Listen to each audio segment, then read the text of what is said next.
Welcome back everyone. This is part 2 and we'll be discussing the first of the 3 bills in more detail.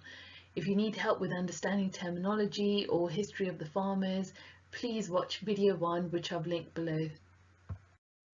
In this video we'll be discussing the Farmers Produce Trade and Commerce Promotion and Facilitation Act. This is a brief summary of the Act. It's part of an 8-page document. If you'd like to read it in full, I'll link it in the description box below.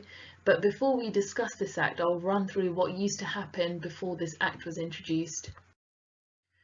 We have small farmers who don't always sell to the mandi and would often sell directly to the public or other farmers.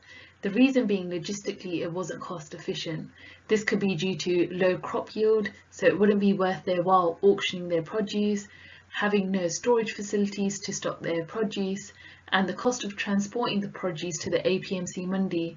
What we have to bear in mind is that the mandis aren't always close to home, and if the farmer doesn't trade with the APMC, they do not receive help from the state in the form of MSP. Prior to the new Act, medium to large farmers traded only at government-run mandis or APMC yards. Items are sold at auction. If the open market is giving less price for the produce than the cost incurred by the farmer, the government will pay minimum support payment, also known as MSP. MSP ensures the farmer's cost of harvest has been covered and is able to make a minimum profit for his produce, if not more. MSP is usually 1.5 times the cost of production. So what has changed with the introduction of the new Act? The new Act allows farmers to trade outside the APMC and with private companies. They can trade at any place of production, collection, aggregation, and online. For example, farm gates, factories, warehouses, and cold storage. Different states have different APMC acts. Intrastate trade in commodities falls under the state list and is regulated by the state. Interstate trade falls under the union list and is regulated by the central government. Under the new Act, farmers can trade intrastate and interstate with no barriers. So how does the new Act affect the farmers? Small farmers wouldn't be affected as they don't sell directly to the mandi. They will continue selling to medium-large farmers. They could sell to the private companies, however the logistics would be the same as selling to the mandi as mentioned before. It wouldn't be worth their while due to low crop yield and the cost involved in storage and transportation to the market yard or the private company. Large farmers presently trade at the mandi and receive MSP, but they can now bypass the APMC mandi and trade with private companies. Therefore, the farmers get more choice as they can trade with APMC mandis as well as private businesses. No barriers, as now they can trade between different states and online, which previously wasn't allowed. No tax, so prior to the Act, the state government would tax agricultural produce that was bought outside of the mandi. And more money, as private businesses could be willing to pay more money than the APMC. However, if they trade with private companies, they won't get MSP, but overall we can see that there are benefits to this Act. So why are the farmers protesting? Farmers see this as another way of the government trying to get out of the farming industry. More choice could mean reduced business at the mandi, leading to their closure, so farmers will be limited as to where they can sell their produce, meaning less choice.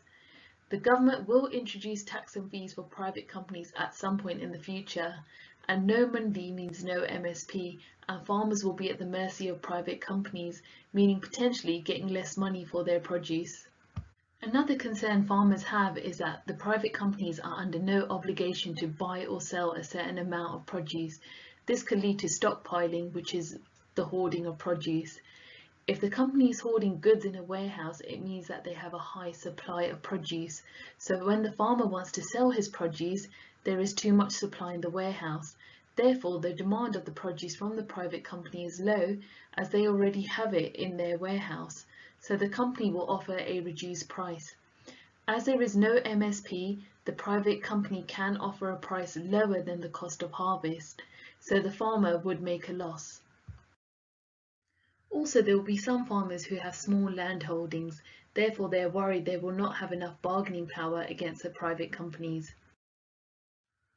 Private companies are looking to make a profit. Therefore, they will not want to pay high prices. Eventually, they would be offering lower price for produce. With no mandi open, the farmers will have no choice but to agree with the private businesses.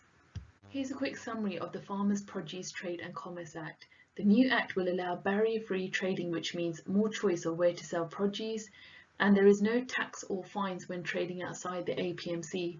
However, there is a risk of closure of the mandis, meaning a loss of MSP, and private firms may begin hoarding produce so that they could be more profitable, meaning less money for the farmer.